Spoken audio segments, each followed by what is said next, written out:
Simula nang nakuha ko si Mami Levi sa Mindoro, tinatry ko na meron siyang kahit papano na exercise. And this one is yung pagtaas ng braso. Tapos iho-hold siya pataas para ma-stretch ng kaunti ang kanyang mga ugat-ugat. So, ayan siya.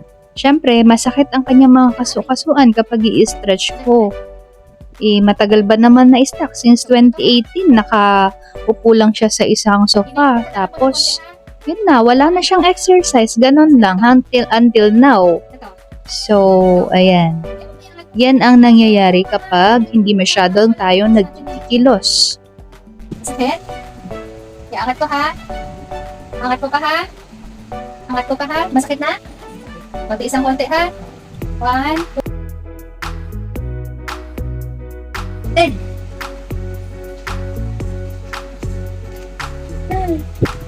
Gawin mo natin malapit. Oh, malapad na ako.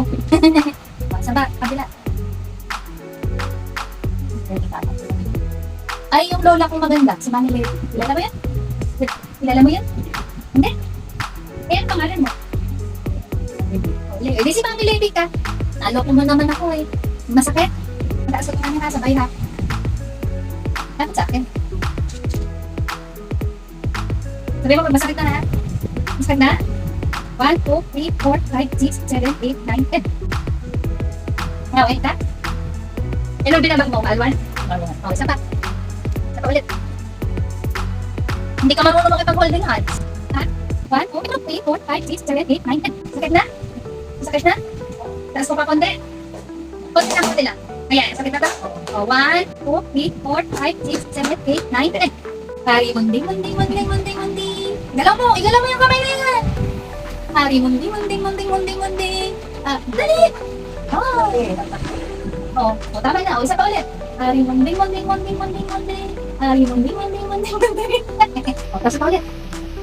Close. Open. Yang mga simple exercise na yan, kasama ng pag-stretch ng binti, pag-angat ng binti, nakakatulong sa kanya para hindi manigas yung kanyang paglakad. Kasi pag hindi namin siya na-exercise, hirap siya talaga maglakad. So, ayun lang, sharing my Mami Levi routine.